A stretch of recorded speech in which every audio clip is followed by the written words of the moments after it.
Assalamualaikum warahmatullahi wabarakatuh.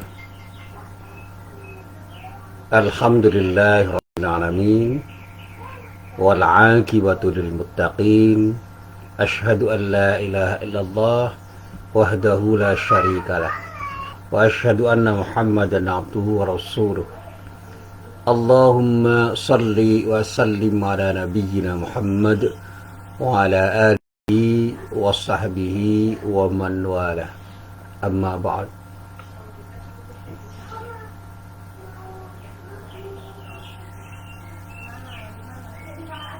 Para jamaah yang dirahmati Allah, alhamdulillah pagi ini kita bisa bertemu lagi, dan kita berharap mudah-mudahan setiap pertemuan kita benar-benar menjadi pertemuan yang mendapatkan ridho dari Allah Subhanahu wa ta'ala. Amin. Para jamaah yang dirahmati Allah, beberapa hari ini saya mendapatkan pertanyaan. Sesungguhnya pertanyaan itu sudah lama dipertanyakan orang, dan jawabannya juga sudah lama saya berikan. Bahkan kalau kita mau ngaji di beberapa tempat, banyak lama, banyak mubalik, banyak ustadz yang sudah menjelaskan. Pertanyaannya itu kalau diringkas adalah, apakah sedekah itu akan menjadikan orang itu terkurangi hartanya, atau justru menjadikan orang itu mendapatkan tambahan rezeki dari Allah Subhanahu wa ta'ala? Nah, jawaban saya sederhana itu. Ketika kita memberi sesuatu pada orang lain, maka ada sesuatu yang hilang pada saat kita memberi. Tapi apakah kehilangan itu kemudian menjadi tidak ada sama sekali? Tentu saja tidak. Sesuatu yang kita berikan kepada orang dengan cara apapun, itu akan memantul menjadi sesuatu yang akan memberikan makna pada diri kita. Ketika kita itu memberi dengan cara merendahkan orang, yang kita beri mungkin tidak akan rela, sehingga apapun yang kita berikan itu menjadi kurang bermakna pada orang yang kita beri, dan orang yang kita beri itu tidak akan berpikir untuk mengucapkan terima kasih. Kalaupun mengucapkan terima kasih itu sekedar basa-basi.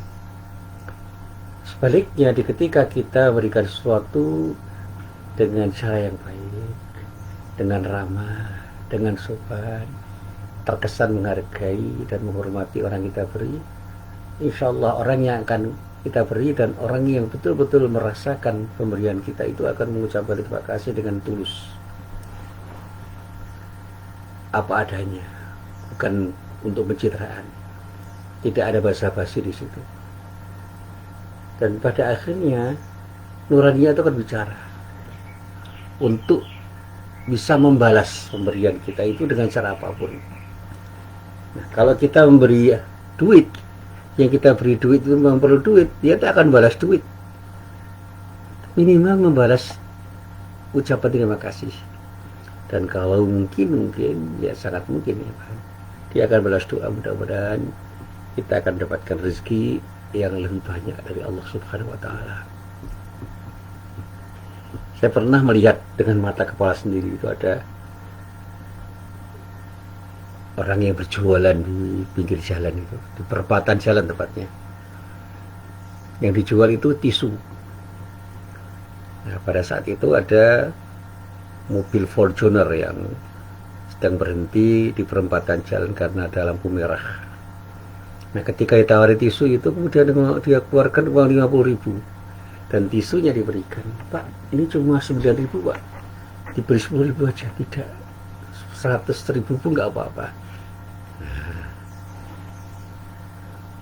Uang 50.000 itu dibawa oleh penjual tisu itu, dan kemudian dimasukkan ke saku sambil tersenyum, sambil melambaikan tangan mengucapkan terima kasih Pak.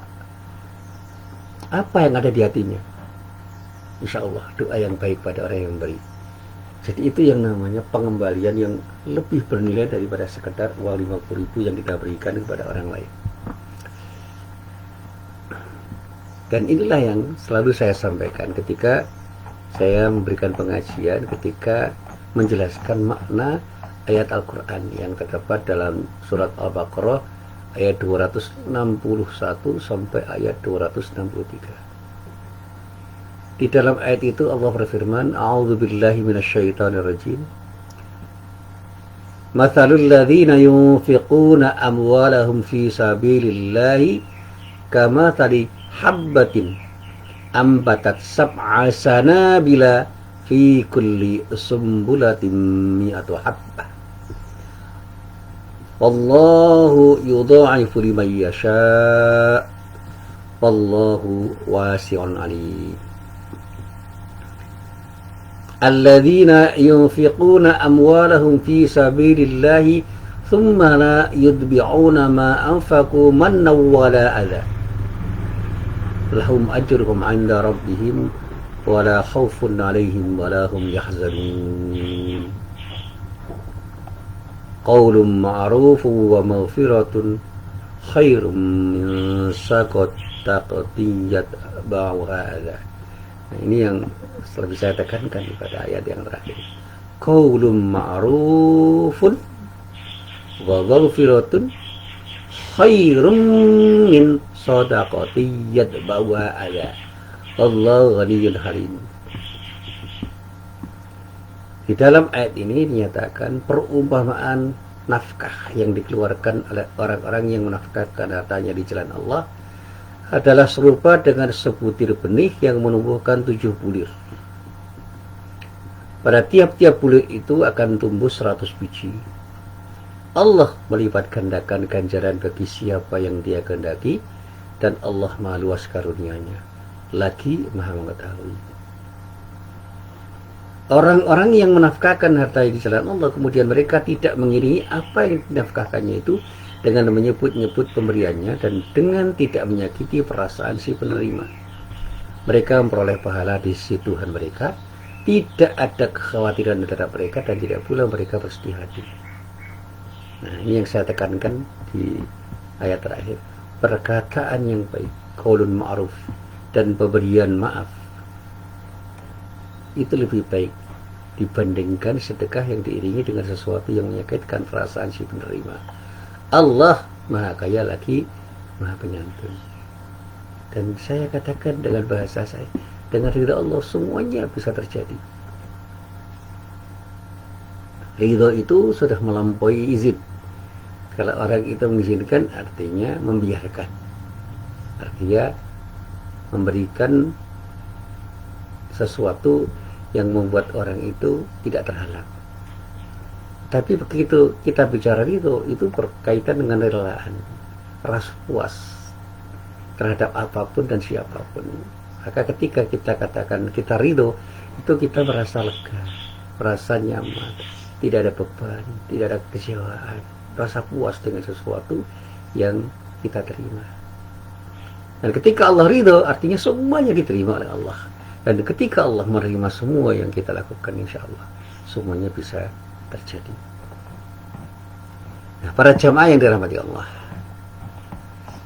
berkaitan dengan ayat ini, saya juga mengingat pelajaran dari guru saya ketika saya masih sekolah di Madrasah Muallimin Muhammadiyah Yogyakarta. Pada waktu itu saya ingat saya masih kelas 5, diajar oleh guru saya namanya Pak Abdur Razak Fahrudin, yang kita kenal dengan nama Pak R. Fahrudin. Waktu itu sudah menjadi ketua pimpinan pusat Muhammadiyah, dan beliau adalah ketua pimpinan pusat Muhammadiyah terlama, yang menurut ingatan saya sekitar 22 tahun dia menjadi ketua Muhammadiyah. Beliau betul-betul menjadi guru yang baik bagi diri saya, karena ketika menjelaskan apa yang dia jelaskan itu terasa betul dia menghayati apa yang dia jelaskan, dan insya Allah dia juga mengamalkannya. Beliau mengatakan bahwa satu saat Rasulullah SAW itu pernah bersabda. Apa sabda Rasulullah itu? Inna hadal mala khadiratun khulwah. Inna hadal mala khadiratun khulwah. Sesungguhnya harta itu hijau dan lezat. Nah, khadirah itu saja tidak bisa dimaknai secara harfiah. Hadratul hawa itu sesuatu yang menyenangkan, sesuatu yang menggiurkan, sesuatu yang mempesona. Saya pernah bertanya pada guru bahasa Arab yang lebih banyak belajar bahasa Arab dibandingkan saya.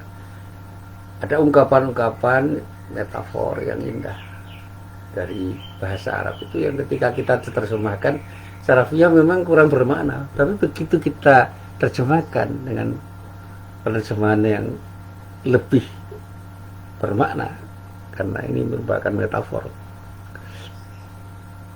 Ini majaz ini. Kata khadiratun khulwah itu ungkapan yang menyatakan bahwa ada sesuatu yang sangat mempesona, memukau, menarik perhatian. Nah, al-mal, harta benda, itu memang sesuatu yang menarik, mempesona, menggiurkan, sehingga sampai detik ini pun banyak orang yang mengejar harta itu dengan cara apapun, termasuk di dalamnya aktivitas apapun sekarang ini banyak sekali ditujukan untuk mengejar harta itu.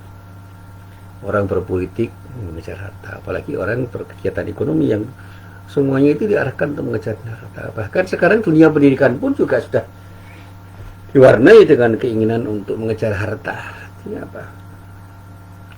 Ada muatan bisnis dalam dunia pendidikan itu, sehingga semua itu maunya dibisniskan. Dalam kegiatan budaya juga begitu, orientasi bisnis itu kelihatan sekali. Bahkan saya melihat dalam kegiatan dakwah pun juga ada muatan-muatan itu. Ya, kita tidak usah memuji orang, tetapi kita bisa melihat dengan mata kepala bagaimana dakwah itu dijadikan sebagai aktivitas yang bisa saja menguntungkan secara finansial, karena ada sesuatu yang bisa diraih dari dakwah itu berupa uang. Setelah saya ini mubalik, saya bisa merasakan betul. Tanpa harus cerita banyak, saya bisa merasakan betul. Dan saya bermohon kepada para jamaah, mudah-mudahan saya dijauhkan dari orientasi bisnis ketika berdakwah. Sekali lagi, saya mohon kepada para jamaah, mudah-mudahan Allah selalu melindungi diri saya dari kemungkinan diri saya untuk berorientasi bisnis di dalam dakwah. Karena dakwah kalau orientasinya sudah bisnis, kalau dalam bahasa saya orientasinya sudah duit, bisa rusak.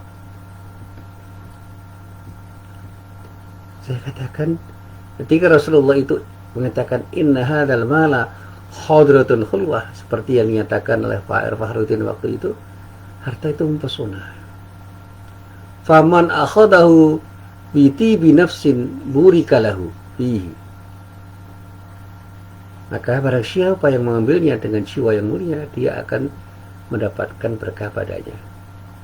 Wa man akhadahu bi israfi nafsin lam yubarak lahu fihi, dan siapapun yang mengambilnya dengan jiwa yang tamak, dia tidak akan diberkahi dengan harta yang dia peroleh dan dia gunakan itu. Wa kana kalladhi ya'kulu wa la yasba'u, dan Rasulullah menjelaskan, dan itu semua bagaikan orang yang makan tetapi tidak pernah merasa kenyang. Kalau orang itu mencari harta dengan sikap tamak dan menggunakannya dengan sikap tamak, dia akan tidak pernah merasa kenyang dengan harta yang dia miliki. Seperti orang yang makan tapi tidak pernah merasa kenyang. Sehingga di akhir sabdanya Rasulullah menyatakan, wal yadul ulya khairun minal yadis sufla, tangan di atas lebih baik daripada tangan di bawah. Ini metafor juga itu. Bagaimana kita itu harus punya jiwa memberi, spirit memberi, bukan spirit meminta. Ini yang dinyatakan oleh para ulama tentang kata al-yadul ulya. Orang Islam itu harus punya semangat memberi, jangan punya semangat meminta. Berikan sesuatu yang terbaik untuk siapapun dengan cara yang terbaik, sehingga kita akan melahirkan kebaikan-kebaikan pada orang yang kita beri, dan insya Allah itu akan memantul menjadi kebaikan pada diri kita. Dan itu yang saya yakini dengan saya yakin-yakinnya. Saya pernah mengilustrasikan seperti sebuah bola. Ketika bola tenis misalnya, itu kita lemparkan dengan lemparan yang keras di sebuah tembok, dia akan memantul dengan pantulan yang keras. Tapi ketika kita pantulkan dengan pantulan yang lemah, dia pun akan membantu.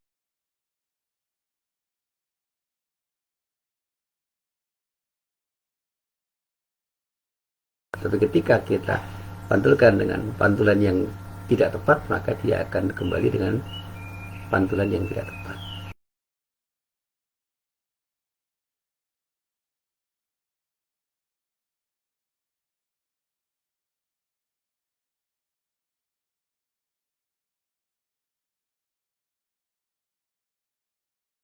Ingin bersedekah betul-betul dengan niat untuk mencari ridha Allah, insya Allah sedekah yang kita berikan itu akan memantul menjadi pemberian Allah yang jauh lebih bermakna daripada apapun yang kita sedekahkan. Kalau kita infakkan harta kita di jalan Allah dengan niat karena Allah, dan kita berikan pada siapapun dengan sikap menghargai, menghormati, dan bahkan memuliakan, insya Allah apapun yang kita berikan itu akan memantul menjadi pantulan yang indah buat kita, dan tidak harus berupa uang yang pernah kita berikan, tapi akan memantul menjadi pantulan yang lebih bermakna daripada uang itu.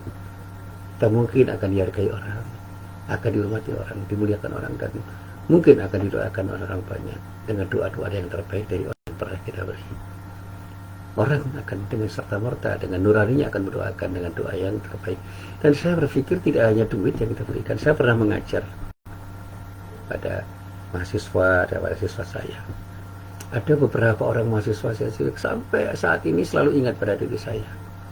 Padahal saya tidak pernah merasa memberikan sesuatu yang luar biasa.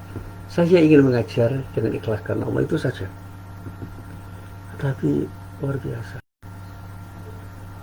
Hampir setiap dia pulang ke Jogja, karena dia itu kerja di Bandung, dia selalu menyempatkan diri mampir ke rumah saya untuk hanya sekedar berbincang-bincang.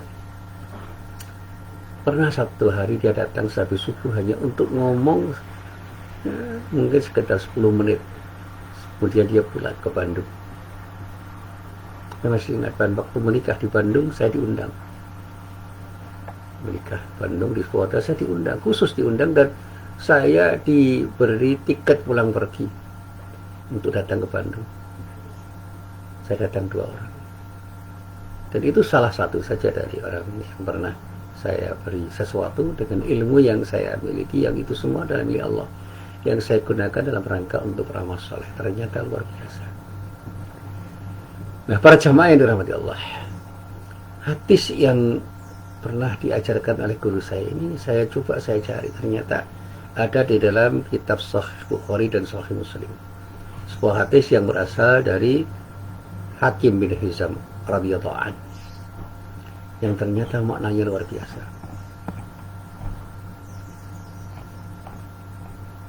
Apa yang disabdakan oleh Rasulullah itu bisa kita ambil sebagai pelajaran bahwa ketika kita memberi perhatian pada harta atau kekayaan, itu bisa menjadi hal yang baik, tapi akan menjadi lebih baik ketika kita perhatikan harta itu dengan sikap qanaah, dengan sikap syukur, dengan kemuliaan jiwa, dengan tidak menyertai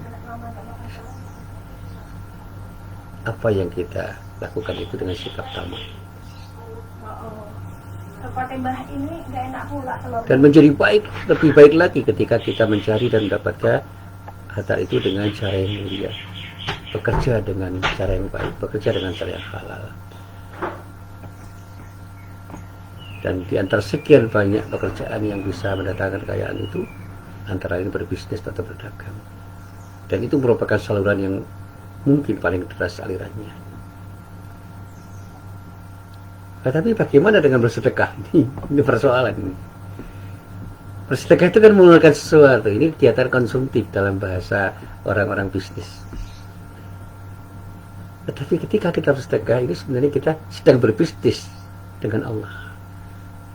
Karena apa? Pada saatnya kita akan mendapatkan keuntungan dari Allah yang jauh lebih bernilai daripada keuntungan yang bisa kita dapatkan ketika kita berbisnis dengan makhluk Allah.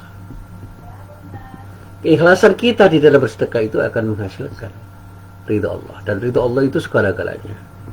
Tidak ada yang lebih bernilai dibandingkan ridha Allah.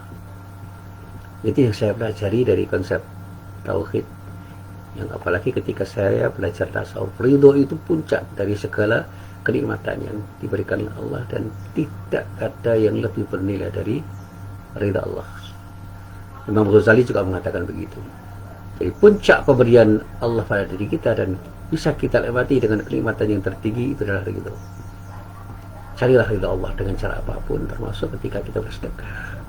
Bersedekahlah untuk mendapatkan ridho Allah. Dan cara satu-satunya cara yang tidak mungkin kita lakukan adalah dengan ikhlas. Orang ikhlas itu bersedekah dengan bersahaja apa adanya, tanpa ingin ada pencitraan. Dan dia selalu memberikan apa yang disedekahkan itu dengan hati yang lapang, dengan kemuliaan jiwa.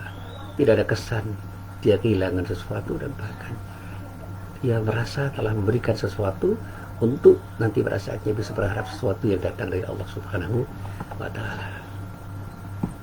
Nah, para jamaah yang dirahmati Allah, saya pernah diceritai oleh salah seorang sahabat saya, dan cerita itu saya coba untuk saya renungkan. Jadi pada sebuah pengajian pada subuh itu ada seorang ustadz yang mengawali ceramah pengajiannya itu dengan sebuah pertanyaan yang cukup menggelitik kepada para jamaahnya. Pertanyaannya begini, apakah mungkin kita menjadi kaya dengan cara bersedekah, dengan jalan bersedekah? Nah, ternyata para jamaah pun terdiam sejenak. Raut muka para jamaah itu nampak ragu. Jadi raut muka keraguan nampak jelas pada wajah para jamaah itu. Tapi tidak lama kemudian satu persatu mereka menjawab, insya Allah tidak. Karena sedekah berarti membuang rezeki. Ada yang menjawab begitu, dengan satu jawaban yang sebenarnya belum tentu dia yakin dengan jawaban itu. Tapi itulah yang dikatakan oleh orang itu. Karena sedekah itu berarti membuang rezeki, kehilangan. Berarti kita kehilangan harta kita. Bagaimana kita bisa menjadi kaya ketika kita setiap saat harus kehilangan harta? Para jamaah yang dirahmati Allah, memperbincangkan tentang kekayaan itu memang menjadi sesuatu yang sangat menarik. Tetapi menasihati orang yang kepingin kaya dengan anjuran untuk bersedekah itu merupakan sesuatu yang aneh. Dan inilah yang saya coba untuk saya renungkan ketika saya membaca kembali hadis yang pernah diajarkan oleh guru saya. Bagaimana pernyataan Rasulullah yang menyatakan bahwa harta benda itu adalah sesuatu yang memukau,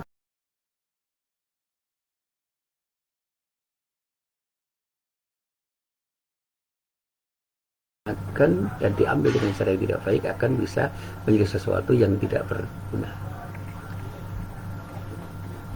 Dan kata kuncinya pada orang, siapa yang mencari dan menggunakan harta itu. Kalau orang yang mencari dan menggunakan harta itu adalah orang yang berjiwa mulia, insya Allah harta itu akan jadi harta yang mulia. Sebaliknya ketika orang yang mencari dan menggunakannya adalah orang-orang yang tidak berjiwa mulia, harta itu akan tidak punya kemuliaan. Orang yang tamak itu selalu tidak akan mampu bersyukur, sehingga ketika mendapatkan harta sebanyak apapun dia tidak akan.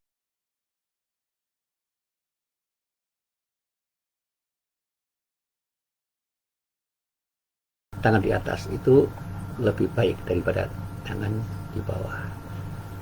Dan kita umat Islam diminta oleh Rasulullah untuk menjadi orang yang punya tangan di atas. Itu yang disebut para pemberi, al-munfiqun, bukan para peminta atau sa'ilun. Kita ini harus menjadi munfiqun, bukan menjadi sa'ilun. Nah, ini yang selalu saya sampaikan.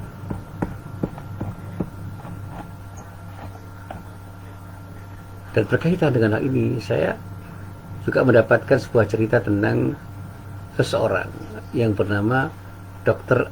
Afnizal. Ini cerita dari Pak Diono Irianto, seorang motivator yang berasal dari Yogyakarta. Beliau itu waktu itu menjadi dosen Amikom di Jakarta, dan mungkin sekarang masih. Tapi saya kira sudah pensiun dia. Dia pernah bertemu beberapa kali dengan saya, termasuk dia pernah bertemu di kantor saya. Dia mengatakan bahwa dirinya itu pernah bertemu dengan seorang dokter muda dari Lampung di sebuah musola kecil di Bandara Soekarno-Hatta. Dan kata beliau, pertemuan itu menyisakan kesan yang sangat mendalam. Di benaknya dokter muda ini, namanya Dr. Afnizal, itu termasuk pribadi yang unik. Dikatakan setelah menjalani pengabdiannya sebagai dokter PTT, dia itu memutuskan mundur dari PNS dan lebih memilih untuk membuka usahanya sendiri. Jadi dia tidak mau jadi PNS, mundur dari statusnya sebagai pegawai negeri sipil, dan lebih memilih untuk membuka usaha sendiri sebagai wirausahawan. Nah, dengan keyakinannya yang sangat besar kepada Allah, dia sudah dengan sangat yakin, hakul yakin, mulai membangun sebuah rumah sakit kecil di Provinsi Lampung. Dikatakan oleh dirinya, saya membangun rumah sakit dengan modal doa. Dan alhamdulillah bisa terwujud. Bahkan sekarang saya dan tim saya sedang mengembangkan konsep agro hospital di rumah sakit kami.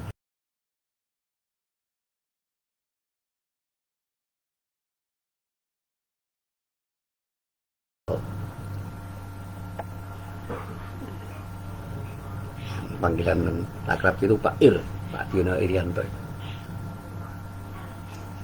Dan sekarang dikenal dengan nama Hadi Irianto. Dulu pernah menjadi penulis di Republika dan sekarang masih saya kira. Nah, Pak Diono Irianto memang tidak tahu persis bagaimana dokter muda tadi mulai membangun rumah sakitnya, tetapi dia bisa mengingat dengan baik bagaimana sang dokter mengenalkan dan membesarkan rumah sakitnya. Dikatakan bahwa dirinya itu masuk ke pelosok-pelosok desa di Lampung untuk menemui para kepala desa. Nah, dari kepala desa inilah dokter muda itu mendapatkan data tentang orang-orang du'afa, orang-orang yang miskin, orang-orang yang terpinggirkan, orang-orang yang memang lemah, yang memerlukan santunan layanan kesehatan. Singkat cerita, satu persatu orang yang disebut du'afa itu dibawa ke rumah sakitnya untuk dirawat secara gratis sampai sembuh. Dan selama menjalani perawatan, pasien itu selalu dibimbing oleh dokter muda ini untuk lebih dekat dengan Allah. Kalau orang itu belum melaksanakan salat, diingatkan untuk salat. Dan dengan cara seperti ini, sang dokter muda ini merasa lebih bermakna hidupnya. Tetapi di sisi lain, apa yang dilakukannya terhadap orang-orang yang disebut du'afa ini ternyata sanggup mendongkrak citra dan pemasaran rumah sakitnya. Dia tidak berpikir dapat apa dari du'afa itu. Tapi yang terpenting adalah bisa membantu du'afa itu untuk berbuat sesuatu, karena sakitnya dia terhalang untuk berbuat sesuatu. Dan apa yang dilakukan oleh dokter muda ini mirip dengan apa yang dilakukan oleh Mayo Clinic di Minnesota, Amerika Serikat. Sebuah institusi kesehatan yang disebut oleh Hirmawan Kertajaya, salah seorang pakar marketing, berdasarkan laporan majalah US News tahun 2009, berada pada peringkat kedua dalam daftar America's Best Hospital, rumah sakit terbaik di Amerika. Rumah sakit ini sering menolak pasien, bukan karena pasien tersebut tidak mampu membayar, tapi karena si pasien tersebut sesungguhnya tidaklah sakit, sehingga ia hanya membutuhkan istirahat di rumah saja. Jadi yang tidak sakit ditolak, karena pasien tersebut tidak layak masuk rumah sakit. Ya sudah, diserahkan pada dirinya kembali ke rumah. Nah, di situ tampak jelas bahwa pihak rumah sakit tidak mau begitu saja memanfaatkan kesempatan yang ada untuk mendapatkan uang dari pasien. Yang dikedepankan oleh Mayo Clinic adalah memberi layanan yang benar-benar dibutuhkan oleh pasien, bukan sekadar mendapatkan masukan atau pemasukan rumah sakit. Dia ingin memberikan layanan yang terbaik pada pasien. Nah, ini mindset yang mereka bangun, dan itu menjadi mindset semua orang yang ada di rumah sakit itu. Ya, semua orang yang bekerja di rumah sakit itu membangun mindset, kita adalah orang yang harus membantu, memberi layanan yang benar-benar dibutuhkan oleh siapapun yang membutuhkan pelayanan, bukan untuk mendapatkan sesuatu dari orang yang kita layani. Nah, apa yang dilakukan oleh Dr. Afrizal di Lampung itu lewat rumah sakit yang nama rumah sakitnya itu Harapan Bunda miliknya sendiri, maupun Mayo Clinic di kota kecil Minnesota, Amerika Serikat itu menunjukkan bahwa layanan yang berorientasi memberi ternyata memiliki kekuatan yang sangat ampuh. Sang pasien, siapapun orangnya, pasti merasa berutang budi, sehingga menjadi begitu antusias untuk merekomendasikan kebaikan rumah sakit itu pada siapa saja. Dan ternyata dari hasil yang didapat oleh rumah sakit Mayo Clinic dan Harapan Bunda itu luar biasa. iklan dari mulut ke mulut dari orang yang pernah dilayani itu menjadikan banyak orang yang datang ke rumah sakit itu, dan rumah sakit itu menjadi rumah sakit yang betul-betul didatangi orang dengan satu keyakinan bahwa berobat di rumah sakit itu adalah berobat yang sangat bermanfaat, sehingga mereka tidak pernah berpikir dengan biaya berapapun, yang penting saya bisa berobat di rumah sakit itu. Nah, bagaimana dengan diri kita? Apakah kita bisa mencontoh Mayo Clinic dan Rumah Sakit Harapan Bunda di Lampung yang dimiliki oleh Dr. Afnizal ini? Saya katakan untuk menjadi orang kaya itu ternyata harus banyak bersedekah, tidak dengan pelit, bahkan dengan banyak memberi, yang dalam bahasa Islam disebut bersedekah. Orang bisa lebih kaya dan berguna, seperti apa yang dilakukan oleh Mayo Clinic dan Dr. Afnizal ini.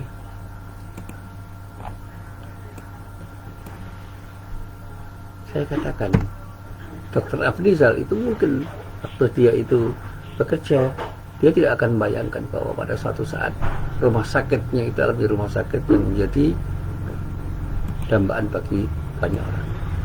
Karena dia berpikir hanya ingin membantu dan membantu. Dan saya yakin bahwa dengan membantu, Allah akan membantu dirinya.